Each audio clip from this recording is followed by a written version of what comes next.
To J news. ముందుగా headlines చూద్దాం. కుప్పం పర్యటనలో ఉన్న చంద్రబాబు ప్రసన్న తిరుపతి గంగమ్మ జాతరలో పాల్గొన్న చంద్రబాబు దంపతులు, అమ్మవారి విశ్వరూప దర్శనం చేసుకున్న బాబు, భువనేశ్వరి.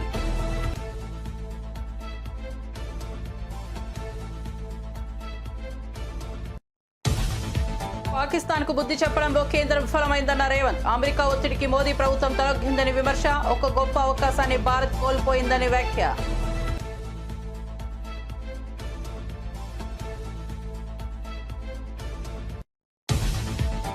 కేసీఆర్ కు కాళేశ్వరం కమిషన్ నోటీసులపై కేటీఆర్ రియాక్షన్. నోటీసులు ఎన్ని ఇచ్చినా ధైర్యంగా ఎదుర్కొంటామన్న కేటీఆర్. కాంగ్రెస్ బీజేపీ నాటకంలో భాగంగానే కేసీఆర్ కు నోటీసులు వచ్చాయని వ్యాఖ్య.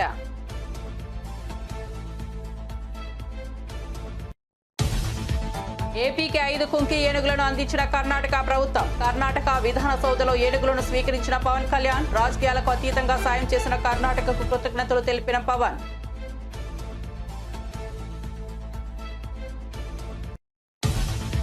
జూన్ 21న విశాఖకు ప్రధాని మోదీ. అంతర్జాతీయ యోగా దినోత్సవంలో పాల్గొనున్న ప్రధాని. సాగర్ తీరంలో ఏర్పాట్లపై హోంమంత్రి అయితే సమీక్ష. అధికారులతో కలిసి భద్రతా ఏర్పాట్ల పరిశీలన. సమన్వయంతో పనిచేయాలని ఆదేశం. తెలంగాణలో 5 రోజులు భారీ వర్షాలు. వారం ముందుగానే కేరళ తీరానికి నైరుతి రుతుపవనాలు. హైదరాబాద్ లో కుండపోత వర్షం. జిల్లాలో కూడా మోస్తరు నుంచి భారీ వర్షం.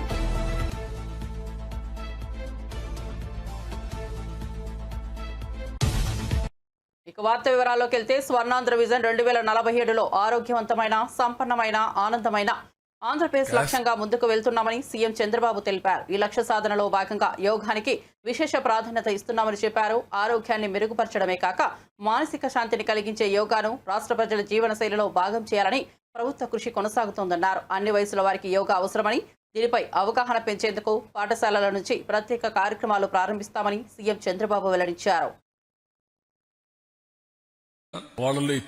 Cascade training Morarji Desai national institute of yoga ఉంది. వాళ్ళతో అసోసియేట్ చేసుకుని ఎక్కడికక్కడ ట్రైనర్స్ ని తయారు చేస్తాం. మనం 2 కోట్ల మందిని ట్రైన్ చేయాలి. కనీసం 3 కోట్ల మందిని టచ్ చేసి 3-4 కోట్లు టచ్ చేస్తే తప్ప, కొంతమంది దైనందిక కార్యక్రమాల్లో బిజీగా ఉంటారు. కొంతమందికి మనం ఎన్ని చెప్పినా వాళ్లకుండే సమస్యలతో దీని యొక్క ప్రాధాన్యత గుర్తించలేరు.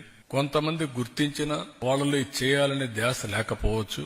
ఇవన్నీ చెప్తానే ఉంటారు అనేవాళ్ళు కూడా కొంతమంది ఉంటారు. కాబట్టి మినిమం 2 కోట్ల మందికి రీచ్ కావాలని, 2 కోట్ల మంది 21వ తారీఖున అటెండ్ కావాలని అందరూ కూడా ఎక్కడికక్కడ స్కూల్స్ ఇప్పటి నుంచి స్టార్ట్ చేసి, స్కూల్స్ ఓపెన్ చేస్తానే 1 అవర్ ఎవ్రీడే యోగా క్లాసెస్ పెట్టి యోగా టీచ్ చేసి, రాబోయే రోజుల్లో అన్ని స్కూల్స్ లో yoga part of their life career or syllabus లో కూడా పెట్టి యోగాని ప్రమోట్ చేస్తాం. దీనివల్ల నాకు ఒక నమ్మకం ఉంది. ఇది గాని చేయగలిగితే productivity will be very very efficient. Most productivity achieve చేసే పరిస్థితి వస్తుంది, చేస్తాం. ఇవన్నీ చేయడానికి వేరియస్ లెవెల్స్ లో గ్రూప్ ఆఫ్ మినిస్టర్స్ ఒక కమిటీ పెట్టుకున్నాం. ఇక్కడ సత్య గారు, లోకేష్ గారు వీళ్ళంతా కలిసి.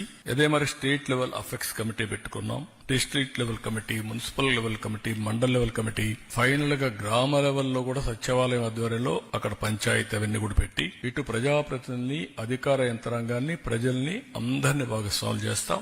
ఆల్ ఏజెస్, ఒక స్టూడెంట్సే కాకుండా ఆల్ వాక్స్ ఆఫ్ లైఫ్ ఉండే లేబర్ దగ్గర నుంచి ఎంతమంది ఇన్వాల్వ్ అయితే అంతమందిని ఇన్వాల్వ్ చేస్తాం. దీనికి డోర్ టు డోర్ క్యాంపెయిన్ చేస్తాం. సచివాలయ లెవెల్లో డోర్ టు డోర్ క్యాంపెయిన్ చేస్తాం. దీన్ని అవేర్నెస్ బిల్డప్ చేస్తాం. బిల్డప్ చేసి రేపు ఎన్ని కూడా culmination international day of yoga 2025 5 లక్షల మంది.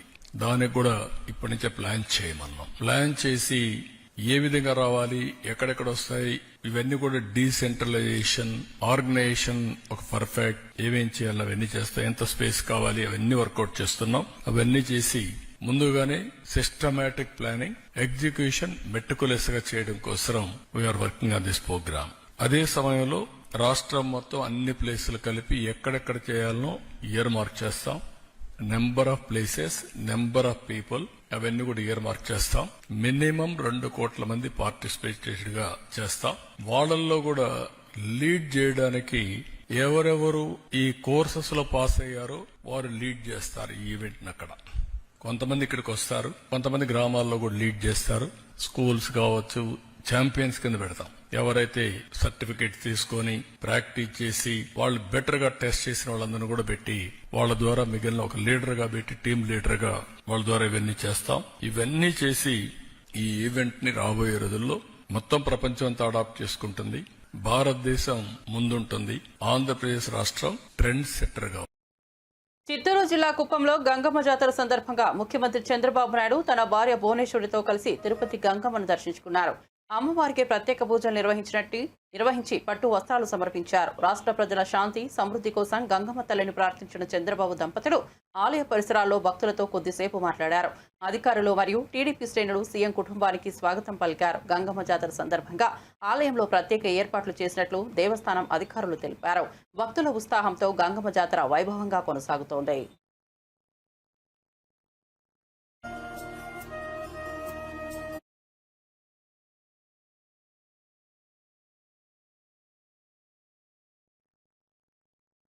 ఏపీ ఏజెన్సీ ప్రాంతంలో ఏనుగుల ఆర్లర్లు పెరుగుతుండడంపై డిప్యూటీ సీఎం పవన్ కళ్యాణ్ స్పందించారు. గ్రామాల్లోకి చొరబడి పంటలను నాశనం చేస్తున్న ఏనుగులు అడ్డు వచ్చిన ప్రజలపై దాడి చేస్తుండడం తీవ్ర ఆందోళన కలిగిస్తోంది. ఈ పరిస్థితిని కట్టడి చేయాలంటే కుంకి ఏనుగులను రంగంలోకి దించాలని పవన్ కళ్యాణ్ నిర్ణయించారు.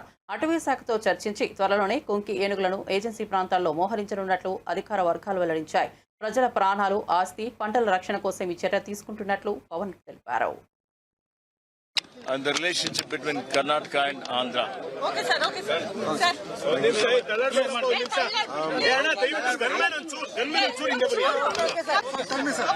I'm the Honorable Minister of Environment and Forest, Shri Ishwar Kandreji. When I came in last August, I requested what Andhra Pradesh is facing for the last 30 years. And last 20 years we've been we felt the need to mitigate elephant and man conflict and how to go about it. And Karnataka government has done an excellent job, having more than 6,000 elephants, and the land areas, the forest areas are the same. Yet they have the mitigation measures are excellent, and we sort of learning from Karnataka government. And that's how our PCC of Forest Department officials had conveyed it to me the moment I have taken charge as Forest Minister of Forest.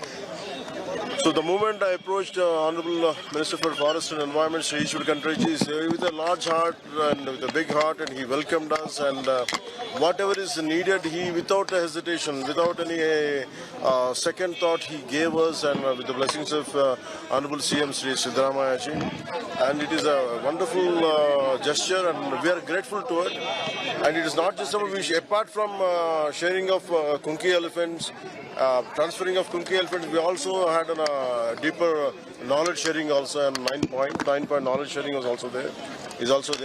And I'm grateful to Honorable CM and Honorable Minister for. Do you see this as a new beginning between both of our states? Yeah, exactly. That's what even Honorable Deputy Chief Minister Shri Shivkumar ji also saying about Tungabhadra waters to speak to Honorable Chief Minister Shri Chandrababu Naidu ji of AP. And definitely I'll take this information. I'll take this whatever the request has been put across, and I'll take it forward. I'll make sure that I'll mediate whatever is needed between both the states. How many elephants had you previously requested, and how many have you? No, in fact, we didn't request anything. I said this is what the conflict. It is with their large-heartedness, and even if it is 2 elephants, I think we are more than you. In fact, Honorable Minister and Chief Minister blessed us with 6 elephants. I think to understand. In fact, we never had any idea. It's very difficult. We are seeking it. We can't demand. It's the only thing we conveyed, and with a large heart, he gave us 6 elephants, and 2 of them are about to come. And we're looking forward. And personally, one more time, I would like to convey that they will be taken care of well. Personally, time to time, I'll look into the health of the elephants and how well they will be taken care of. What special arrangements have you done for the elephants at your place, sir? At least already a lot of training camps happened between Mahoots also came here. It's been happening for a long time. Because before transferring of elephants, Mahoots should be trained. I think around 25 to 25 Mahoots have been trained already. And a lot of camps have been set up already. And that's what in fact, we had 2 Kunki elephants which have become old. Sorry? We had 2 Kunki elephants. We have 2 Kunki elephants, but they have become old. They don't have the energy. That's why we sought for. This will be partly in Chittoor and partly in North Coastal Andhra. Telangana సచివాలయంలో భారతరత్న మాజీ ప్రధాని రాజీవ్ గాంధీ వర్ధంతిని పురస్కరించుకుని CM Revanth Reddy ఘనంగా నివాళులర్పించారు. ఆయన విగ్రహానికి పూలమాలలు వేసి స్మరణ కట్టారి నిర్వహించారు. రాజీవ్ గాంధీ దేశానికి అందించిన సేవలను ఈ సందర్భంగా సీఎం రేవంత్ గుర్తు చేశారు. ఐటీ విప్లవానికి బాటలు వేసిన దూరదృష్టి ఉన్న నాయకుడికి రాజీవ్ అని కొనియాడారు. కార్యక్రమంలో పలువురు మంత్రి, అధికారులు పాల్గొన్నారు.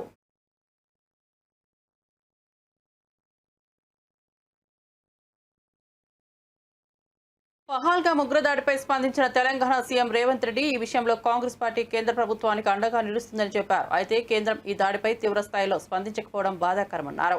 గతంలో ఇందిరాగాంధీ పాకిస్తాన్కు శాశ్వత గుణపాఠం చెప్పిన విధంగా ఇప్పుడు బుద్ధి చెప్పాల్సిన అవసరం ఉందని స్పష్టం చేశారు. దేశంలో తీవ్రవాదాన్ని పూర్తిగా నిర్మూలించడంలో ఇందిరాగాంధీ చూపిన ధైర్యం, నాయకత్వం మనకు ఆదర్శమని తెలిపారు. ఉగ్రవాదంపై రాజీ లేకుండా కఠినంగా వ్యవహరించాలని కేంద్రాన్ని రేవంత్ కోరారు.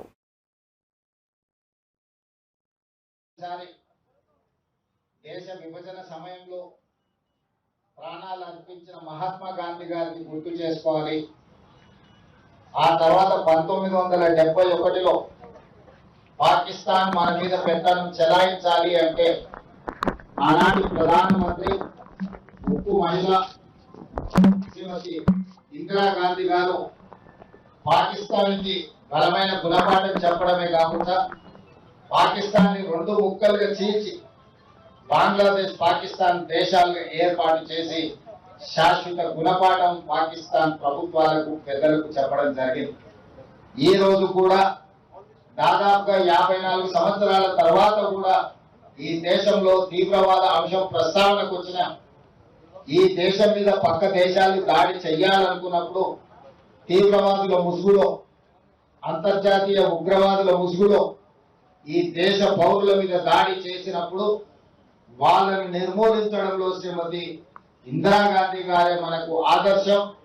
ఈనాడు మరొక్కసారి ఒక బలమైన నాయకత్వం, ఉక్కు మహిళను దేశ ప్రజలందరూ, దేశ ప్రజలే కాదు ప్రపంచం ఈరోజు వారిని గుర్తు చేసుకున్నారు. ఆనాడు పాకిస్తాన్ మీద యుద్ధం జరిగినప్పుడు అమెరికన్ ప్రెసిడెంట్ శ్రీమతి ఇందిరాగాంధీ గారికి అమెరికాలో సూచన చేసి మేము మధ్యవర్తిత్వం వహిస్తాము అని చెప్పి, మీరు యుద్ధాన్ని ఆపాలి అని చెప్పినప్పుడు విస్పష్టంగా మీకు తెల్ల రంగు ఉన్నది కదా అని చెప్పి మా మీద పెత్తనం చెయ్యాలనుకుంటే భారతదేశం సహించదు. మా దేశం యొక్క సమస్యను, మా భద్రతను మేమే కాపాడుకోగలుగుతాం, మా దేశాన్ని మేము రక్షించుకోగలుగుతాం, మాకెవ్వరి సూచనలు, ఎవరి మధ్యవర్తిత్వం అవసరం లేదని విస్పష్టంగా ఆనాడు శ్రీమతి ఇందిరాగాంధీ గారు చెప్పడం జరిగింది. కానీ పహల్గాంలో జరిగిన సంఘటనలు మీరు చూసి మేమందరం అండగా నిలబడ్డాం. కేంద్ర ప్రభుత్వానికి, ప్రధానమంత్రి గారికి సంపూర్ణంగా మా నాయకుడు మల్లికార్జున ఖర్గే గారు, మా లోక్సభలో ప్రధాన ప్రతిపక్ష నాయకుడు రాహుల్ గాంధీ గారు, సోనియా గాంధీ గారు, భారతదేశం మొత్తం కాంగ్రెస్ పార్టీ శ్రేణులు కేంద్ర ప్రభుత్వానికి అండగా నిలబడి మన వీర జవానులను పాకిస్తాన్ మన మీద కాలు తుగ్గితే శాశ్వత గుణపాఠం చెప్పమని అండగా నిలబడ్డాం. దురదృష్టవశాత్తు కేంద్ర ప్రభుత్వం వెనుకడుగు వేసింది, వచ్చిన అవకాశాన్ని సద్వినియోగం చేసుకోకుండా. మొట్టమొదటిసారి దేశ విభజన సమయంలో ప్రాణాలు అర్పించిన మహాత్మా గాంధీ గారిని గుర్తు చేసుకోవాలి. ఆ తర్వాత 1971 ఆళ్లగడ్డ మినీ మహానాడులో తాను చెప్పిన మాటలను వక్రీకరించారని భూమా అఖిలప్రియ ఆగ్రహం వ్యక్తం చేశారు. తాను చంద్రబాబు, లోకేష్ లను ఉద్దేశించి మాట్లాడలేదని స్పష్టం చేస్తూ తప్పుడు ప్రచారాలు చేస్తున్నారంటూ విమర్శించారు. మండల కన్వీనర్ శ్రీకాంత్ రెడ్డికు పదవి ఇవ్వాలని పార్టీ అధిష్టానానికి సూచించామని చెప్పారు. ఏఎన్ఆర్ చికెన్ సెంటర్ చనిపోయిన కోళ్ల మాంసాన్ని అమ్ముతున్నారని ఒక ఎమ్మెల్యేగా తాను చూస్తూ ఊరుకోనని హెచ్చరించారు. ఎవరు తప్పుడు వార్తలు సృష్టిస్తున్నారన్న విషయం తనకు స్పష్టంగా తెలుసని, వీరిపై పార్టీ నేతల దృష్టి సారించాల్సిన అవసరం ఉందన్నారు. నా పదాలైతే ఇవే. దానికి నేనేదో ఎవరిని రానియను, ఆలగడ్డ నియోజకవర్గంలో నేను నాకు చెప్పకుండా పదవులు ఇస్తే నేను రానియనను, లేకపోతే పార్టీని ఉద్దేశించి నేను ఏదో అన్నానని చెప్పి వార్తలు రావడము కరెక్ట్ కాదు. ఎందుకంటే ఎవరు చేపిస్తున్నారో, ఎవరు టీవీ వాళ్ళకి వీడియోలు ఇచ్చి డబ్బులు ఇచ్చి చేపించారనేది కూడా నాకు సమాచారం ఉంది. అంటే ఎవరి గురించి మాట్లాడితే వాళ్ళే దాని పబ్లిసిటీ ఇచ్చుకుంటారు కదా. మాకు తెలియదని మాత్రం దయచేసి అనుకోకండి. ఎవరు వెనకాల నుంచి చేస్తున్నారో అందరూ తెలుసు. ఆలగడ్డ నియోజకవర్గం స్థాయి నుంచి రాష్ట్ర స్థాయి వరకు మా వెనకల జరిగేది అన్నీ తెలుసు. మా టైం వచ్చేదానికి మేము వెయిట్ చేస్తున్నాం అంతే, అవన్నీ బయట పెట్టడానికి. సో సాక్షి దాన్ని ఏ విధంగా పబ్లిసిటీ ఇస్తుందనేది కూడా మామూలుగా జిల్లా స్థాయిలో రాయాల్సిన న్యూస్ మా భూమా అనంగానే స్టేట్ వైడ్కి వెళ్ళిపోయింది. గత 4-5 సందర్భాల్లో ఈ 4-5 న్యూస్లు కూడా సాక్షి ఎక్కడ జిల్లా స్థాయిలో కవర్ చేయట్లే, రాష్ట్ర స్థాయిలో కవర్ చేస్తుంది మాది. మంచిదే అది కూడా. ఈరోజు సాక్షి వాళ్ళపైన మేము కేసు వేశాము, వాళ్ళ ఆఫీస్ ముందర ధర్నా చేశామనేది వాళ్ళకు కూడా ఎక్కడో గుచ్చుకొని ఉంటుంది. దాన్ని తగినట్టుగానే ఉండేవి లేని ఉన్నట్టుగా కూడా వాళ్ళు సృష్టిస్తున్నారు. మమ్మల్ని రాజకీయంగా ఎదుర్కోలేని వాళ్ళు కూడా ఇది అడ్వాంటేజ్ తీసుకొని పార్టీకి మాకు ఏదో చిచ్చు పెట్టాలని చెప్పి చాలామంది కొన్ని దశాబ్దాల నుంచి ప్రయత్నం చేస్తున్నారు. నేను ఒకటే చెప్తున్నా, మీరు ఎన్ని జన్మలు ఎత్తినా, మీరు ఏం చెప్పినా ఏం చేసినా పార్టీకి మేము దూరం కాము. పార్టీ మమ్మల్ని, మీలాంటి వ్యక్తుల కోసం పార్టీ మమ్మల్ని దూరం పెట్టదు.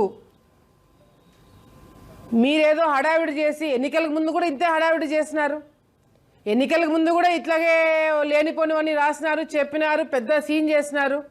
ఏమైంది? ప్రజలకి మా మీద నమ్మకం ఉన్నింది, పైన నాయకులకి మా మీద నమ్మకం ఉన్నింది. దానికి తగినట్టుగానే ఈరోజు మేము గెలుచుకోవడం జరిగింది. ప్రెస్ మీట్ పెట్టాం కాబట్టి ఇది కూడా మీ దృష్టికి మాట్లాడాలా. మామూలుగా అయితే నేను దీనికి పెద్ద ఎక్స్ప్లెనేషన్ ఇవ్వకూడదని అనుకున్నాను. ఏదైతే మొన్న రమిజా అని చెప్పి ఒక మహిళ, ముస్లిం మహిళ, ఆమె గురించి మీడియాలో ఇష్టం వచ్చినట్టు అంటే మీరు మహిళలు అనేది ఎట్లాగో మీరు మర్యాద ఇవ్వట్లేదు. ఆఖరికి ఆమె గురించి ఛానళ్ళల్లో మామూలుగా ఆమె ఎప్పుడు బుర్కా వేసుకొని వస్తుంటుంది. ఆమె మొన్న బాధపడుతుంది. టీవీలలో ఆమె ముఖము ఏ విధంగా అన్ని ఛానల్స్లో చూపించడం జరిగిందో, ఒక ముస్లిం మహిళగా నా ముఖం అట్లా చూపించడం అనేది ఏందక్క అని చెప్పి ఆమె కూడా కళ్ళలో నీళ్లు పెట్టుకొని ఏడవడం జరిగింది. అవును, ఆమె తెలుగుదేశం పార్టీకి సంబంధించిన ఆమెనే. మొన్న ఏదో ఆడియో లీక్ అయింది అని చెప్పి, ఏంది ఆడియో లీక్? దాంట్లో మామూలుగా వ్యాపారాలు చేసుకున్న వాళ్ళు గట్టిగా మాట్లాడుకుంటారో, మెల్లిగా మాట్లాడుకుంటారో, బుజ్జగించుకుంటారో, ఏం చేసుకుంటారో వాళ్ళు వ్యాపారాలు చేసుకున్న వాళ్ళు మాటలు. దానికి తెలుగుదేశం పార్టీకి ఏం సంబంధము? దానికి మాకేం సంబంధము? ఎక్కడైనా ఆ ఆడియోలో తెలుగుదేశం పార్టీ గురించి కానీ లేదా నా పేరు తీసుకొని నాకు వాళ్ళ అండ ఉంది, నేను పలానా వ్యక్తిని, పలానా పార్టీకి సంబంధించిన వ్యక్తిని నేను, పలానా ఎమ్మెల్యేకి సంబంధించిన నేను ఆ వ్యక్తిని అని చెప్పి ఎక్కడైనా ఆ ఆడియోలో బెదిరించడము ఎక్కడైనా చూసినారా? ఒక మహిళ గట్టిగా మాట్లాడితేనే బెదిరింపా? ఒక మహిళ గట్టిగా మాట్లాడితేనే మీరు, కానీ నా పదాలైతే ఇవే. దానికి అనంతపురంలో టీడీపీ ఎమ్మెల్యేల దౌర్జన్యం తీవ్రంగా ఖండిస్తున్నామని వైఎస్ఆర్సీపీ పంచాయతీరాజ్ విభాగం రాష్ట్ర అధ్యక్షుడు వెన్నపూస రవీంద్రారెడ్డి తెలిపారు. అనుమతి లేకుండా జెడ్పీ చైర్మన్ బోగు గిరిజమ్మ ఛాంబర్లోకి ఎమ్మెల్యేలు ప్రవేశించడాన్ని ఆయన తప్పుపట్టారు. ప్రజా సమస్యలపై ముసలి కన్నీరు కారుస్తున్న టీడీపీకి చంద్రబాబు ఫోటోపై ఉన్న శ్రద్ధ సూపర్ 6 హామీల అమలులో కనిపించడం లేదని విమర్శించారు. జెడ్పీ సీఈఓ రామచంద్రారెడ్డిపై ఎమ్మెల్యేల దౌర్జన్యం సరైనది కాదన్నారు. ప్రజాప్రతినిధులు, ప్రజా సంస్థలను గౌరవించాల్సిన బాధ్యత ఉందని స్పష్టం చేశారు. అధికారిక వ్యవస్థపై దాడులకు టీడీపీ పాల్పడడం బాధాకరమన్నారు. అనంతపురం మడక్సిర శాసనసభ్యులు ముగ్గురు ఈరోజు జిల్లా పరిషత్కు 11:30కు వచ్చి 11:30కు సమావేశానికి వచ్చి అక్కడి నుండి నేరుగా జిల్లా పరిషత్ చైర్మన్ ఛాంబర్కి వెళ్లి ఒక బీసీ మహిళ, వైఎస్ఆర్ కాంగ్రెస్ పార్టీ నుంచి ఎన్నికైనటువంటి మహిళ జిల్లా పరిషత్ చైర్మన్గా కొనసాగుతుంటే ఆమె అనుమతి లేకుండా ఆమె ఛాంబర్లోకి వెళ్లి అక్కడ జగన్మోహన్ రెడ్డి గారి ఫోటో ఎందుకు పెట్టిందని చెప్పి నానా యాగి చేసి ఈరోజు వీళ్ళేనా ఎమ్మెల్యేలంటే ఇట్లాంటి వాళ్ళనే ఎన్నుకునింది అని చెప్పి ప్రజలందరూ కూడా ఆశ్చర్యపోయేటువంటి పద్ధతిలో, దిగజారినటువంటి పద్ధతిలో ప్రవర్తిస్తూ జగన్మోహన్ రెడ్డి గారి ఫోటోని తీసేయండి, బయటేయండి అని చెప్పేసి నానా బీభత్సం సృష్టించడం జరిగింది. అయ్యా, మీరు ఈరోజు పబ్లిసిటీ కోసం వచ్చారా, లేదంటే ఈ జిల్లా ప్రజల సమస్యల పరిష్కారానికి ఈ రాష్ట్ర ప్రభుత్వం ఏం చేయాలా, కేంద్ర ప్రభుత్వం నుంచి ఏం తీసుకురావాలా, ఈ జిల్లా ప్రజలకు ఎట్లా న్యాయం చేయాలా అని చెప్పి ఆలోచన చేయడం కోసం వచ్చారా, కేవలం పబ్లిసిటీ కోసం వచ్చారా? తెలుగుదేశం పార్టీ స్టాండ్ ఏంది అని చెప్పి ఈ సందర్భంగా నేను అడుగుతా ఉన్నా. ఈ రోజు కూడా గ్రామాల్లో మౌలిక సదుపాయాలు లేక, ఈ రోజు కూడా రైతన్నలకు అకాల వర్షాలతో ఈ రోజు పంట అంతా తీవ్రంగా నష్టపోతా అంటే ఏ ఒక్క రైతన్న కూడా ఈరోజు తెలుగుదేశం పార్టీ ప్రజాప్రతినిధులు ఈరోజు ఏ ఒక్క రైతన్నని పరామర్శించి ఓదార్చినటువంటి చరిత్ర మీకుంది అని చెప్పి నేను అడుగుతా ఉన్నా. లేదు, కనీసం కింద పైన కేంద్రంలో రాష్ట్రంలో మీరే ఉన్నారు కదా, మరి ఈ రైతన్నలకు నష్టపోయినటువంటి వాళ్ళకి ఎక్కడైనా హెక్టార్కో లేకపోతే ఎకరానికో ఇదిగో ఇంత ఆర్థిక మొత్తం మేము సాయం చేస్తాం, ఈ రైతన్న కుటుంబాలని మేము నిలబెడతామని చెప్పి ఎక్కడైనా ఒక్క కుటుంబానికి మీరు అండాదండాగా నిలబడినటువంటి చరిత్ర మీకుంది అని చెప్పి అడుగుతా ఉన్నా. అదేవిధంగా ఈరోజు ఉపాధి హామీ కూలీలకు పనులు లేక ఈరోజు ఉపాధి హామీ కూలీలకు వెళ్తా ఉంటే రైతు కూలీలకు ఈ రోజు కూడా వాళ్లకు వేతనాలు ఇవ్వలేనటువంటి పరిస్థితి. దీని మీద మీరు మాట్లాడగలుగుతారా? ఈరోజు ఆర్డీటీ ఈ రోజుకి రెన్యువల్ గాక ఈరోజు లక్షలాది మందికి సహాయ సహకారాలు అందించేటువంటి ఆర్డీటీని గొంతుకొస్తా ఉంటే ఈరోజు జిల్లా పరిషత్ సమావేశంలో ప్రశ్నించడానికి, అడగడానికి, తీర్మానం చేయడానికి మీకు మనస్సు అంగీకరించలేకపోయింది అని చెప్పి ఈ సందర్భంగా నేను అడుగుతా ఉన్నా. నిన్న చిలమత్తూరులో మీ సాక్షాత్ ఎంపీడీఓ ప్రభుత్వ అధికారి తెలుగుదేశం పార్టీ నాయకులు, మీ పార్టీ నాయకులే దాదాపు 1,60,00,000 రూపాయలు తెలుగుదేశం పార్టీ నాయకులు ఊడ్చేసుకున్నారు, దోచేసుకున్నారు. ఈ గ్రామాలను ఎట్లా డెవలప్ చేయాలని చెప్పి వాపోతా ఉంటే ఈ రోజు ఆ యొక్క అవినీతి పట్ల ఎందుకు ఈ రోజు మీరు ప్రశ్నించలేకపోతా ఉన్నారు అని చెప్పి ఈ సందర్భంగా నేను అడుగుతా ఉన్నా. ఈ రోజు హంద్రీ నీవాకు సంబంధించి కావచ్చు, సాగునీరు కావచ్చు, త్రాగునీరు కావచ్చు, ఇట్లా అనేక రకాలైనటువంటి ఈ రోజు మెడికల్ అండ్ హెల్త్ అనేక రకాలైనటువంటి అంశాలు ఉంటే అన్ని అంశాలను కూడా పక్కన పెట్టి ఈ రోజు ఒక మహిళ ఈ రోజు బీసీ అందాల పోటీలో మంత్రులు పాల్గొనడంపై వస్తున్న విమర్శలను తప్పుగా చూడవద్దని ఎమ్మెల్సీ అద్దంకి దయాకర్ స్పష్టం చేశారు. కొన్ని ఈవెంట్స్ కి శాఖ సంబంధిత అధికారులు, ప్రజాప్రతినిధులు హాజరు కావడం అవసరమని పేర్కొన్నారు. బీజేపీ, బీఆర్ఎస్ నేతల విమర్శలకు ఊతమిచ్చేలా నారాయణ చేస్తున్న వ్యాఖ్యలు సముచితమైనవని అభిప్రాయపడ్డారు. తెలంగాణ సంస్కృతి సంప్రదాయాలను ప్రపంచానికి తెలియజేయడంలో అందాల పోటీలు ఒక వేదికగా మారుతున్నాయని తెలిపారు. ఈ విధమైన కార్యక్రమాలను విమర్శించడానికి బదులు వాటి ద్వారా రాష్ట్రానికి వచ్చే గుర్తింపును గమనించాలని సూచించారు. విమర్శలు కాదు, ప్రోత్సాహమే అవసరమన్నారు. అందాల పోటీల విషయంలో మంత్రులు పాల్గొంటుండని నారాయణ గారు చేసిన స్టేట్మెంట్ అనేది ఒకసారి సరిచూసుకోవాల్సిన అవసరం ఉందని చెప్పి వారికి విజ్ఞప్తి చేస్తున్నాం. ఎందుకంటే శాఖాపరమైన సంబంధాలు ఉన్న మంత్రులు కానీ శాఖాధికారులు మాత్రమే ఆయా ఈవెంట్స్కు సంబంధించి పాల్గొనడం జరుగుతుంది. ఇప్పుడు రామప్ప దేవాలయం దగ్గర సందర్శన ఉందనుకోండి, కొండా సురేఖ గారు ఉండాల్సి వస్తుంది. ఇతరత్ర పర్యాటక సంబంధించిన అంశాలు వచ్చినప్పుడు వారు జూపల్లి గారు ఉండాల్సి వస్తుంది. ఇంకా ఏవైనా అలాంటి సందర్భాల్లో మంత్రులు వాళ్ళ యొక్క ప్రజెన్స్ అవసరం ఉంటూనే ఉంటారు తప్పితే అందాల పోటీల చుట్టూ తిరగాల్సిన అవసరం లేదు. శాఖాపరమైన అంశాలు చాలా ఉన్నాయి. అటు సరస్వతి పుష్కరాలే కాకుండా ఇతరత్ర ఏవైతే ప్రభుత్వ కార్యక్రమాలు ఉన్నాయో వాటికి సంబంధించి పర్యవేక్షణలో ఉన్నారు. అటు ఒరిజినల్ సిటీలో జరిగిన విషాదం వైపు కొంతమంది మంత్రులు ఉంటున్న పరిస్థితిని గమనించాల్సిన అవసరం ఉంది. బీజేపీ, బీఆర్ఎస్ నాయకులు చేసే స్టేట్మెంట్స్కు ఊతమిచ్చేటట్టుగా నారాయణ గారి స్టేట్మెంట్ ఉందనేది అంశం గమనించాలి. ఇంకొకటి ఏంటంటే భాగస్వామ్య పార్టీగా వారు ప్రశ్నించే హక్కు కూడా కలిగి ఉన్నప్పుడు కూడా వాటితో తెలంగాణ సంస్కృతి, తెలంగాణ జాతీయ గీతం, తెలంగాణ యొక్క కల్చర్ అనేది ప్రపంచ దేశాలన్నిటికీ ఇప్పుడు పోతున్న అంశాన్ని మీరు గమనించండి. ఇలా కేవలం అందాల పోటీలు అంటే అందాల యొక్క ప్రదర్శన కాకుండా సంస్కృతి సాంప్రదాయాల్లో భాగం చేసి తెలంగాణ అస్తిత్వాన్ని ప్రపంచవ్యాప్తంగా చూపిస్తున్నవని గమనించాల్సిందిగా వారికి కోరుతున్నాం. అందాల పోటీల విషయంలో మంత్రులు పాల్గొంటుండని నారాయణ గారు చేసిన స్టేట్మెంట్ అనేది ఒకసారి సరిచూసుకోవాల్సిన అవసరం ఉందని చెప్పి వారికి విజ్ఞప్తి చేస్తున్నాం. ఎందుకు పార్వతీపురం మన్యం జిల్లా సాలూరు పట్టణంలో జరుగుతున్న శ్రీ శ్రీ శ్రీ శ్యామలాంబ అమ్మవారి వార్షిక జాతర వేడుకల్లో భాగంగా నిర్వహించిన సిరిమాను ఊరేగింపు కార్యక్రమం గ్రాండ్గా సాగింది. 5 లక్షల మందికి పైగా భక్తులు ఇందులో పాల్గొని అమ్మవారి కరుణా కటాక్షాన్ని కోరుకున్నారు. ఊరేగింపు సమయంలో ఆలయ ప్రాంగణం భక్తులతో నిండిపోయింది. శక్తి స్వరూపిణిగా శ్యామలాంబ తల్లి తేజస్సుతో భక్తులు మంత్రముగ్ధులయ్యారు. పోలీసులు, వాలంటీర్లు భద్రతా ఏర్పాట్లు పగడ్బందీగా నిర్వహించారు. స్థానికుల సహకారంతో కార్యక్రమం శాంతియుతంగా పూర్తయింది.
హైదరాబాద్లో మలక్పేట, సికింద్రాబాద్, బోయిన్పల్లి, బంజారాహిల్స్, యూసఫ్గూడ, ఎర్రగడ్డ వంటి ప్రాంతాల్లో భారీ వర్షం కురిసింది. వర్షం కారణంగా రహదారులపై భారీగా నీరు నిలిచిపోవడంతో వాహనదారులు తీవ్ర ఇబ్బందులు ఎదుర్కొంటున్నారు. పలుచోట్ల ట్రాఫిక్ నిలిచిపోయింది. దిల్సుఖ్ నగర్, సైదాబాద్, జూబ్లీహిల్స్, అమీర్పేట్, ఎస్ఆర్ నగర్ తదితర ప్రాంతాల్లో వర్షం ఎడతెరిపి లేకుండా కురుస్తోంది. అధికారులు ఎలాంటి అత్యవసర సేవలకు అడ్డంకులు ఏర్పడకుండా చర్యలు తీసుకుంటున్నారు. వర్షం కొనసాగుతుండటంతో నదులు, వాగుల పరివాహక ప్రాంతాల ప్రజలు అప్రమత్తంగా ఉండాలని సూచిస్తున్నారు. బులెటిన్ ముగించే ముందు హెడ్లైన్స్ మరోసారి చూద్దాం. కుప్పం పర్యటనలో ఉన్న చంద్రబాబు. ప్రసన్న తిరుపతి గంగమ్మ జాతరలో పాల్గొన్న చంద్రబాబు దంపతులు. అమ్మవారి విశ్వరూప దర్శనం చేసుకున్న బాబు, భువనేశ్వరి.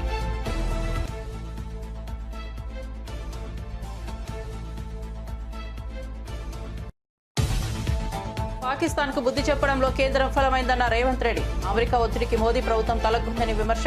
ఒక గొప్ప అవకాశాన్ని భారత్ కోల్పోయిందని వ్యాఖ్య.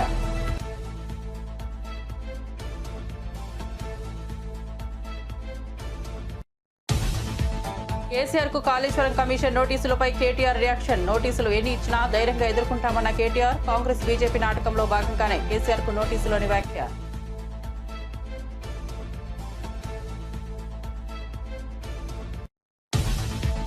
ఏపీకి 5 కుంకి ఏనుగులను అందించిన కర్ణాటక ప్రభుత్వం. కర్ణాటక విధాన సౌధలో ఏనుగులను స్వీకరించిన పవన్ కళ్యాణ్. రాజకీయాలకు అతీతంగా సాయం చేసిన కర్ణాటకకు కృతజ్ఞతలు తెలిపిన పవన్.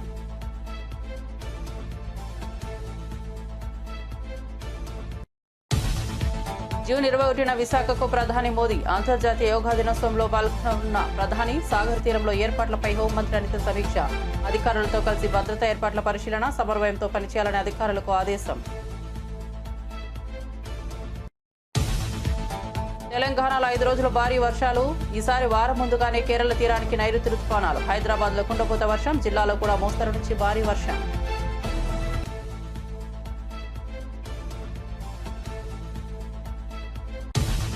మరిన్ని అప్డేట్స్ కోసం చూస్తూనే ఉండండి జే న్యూస్.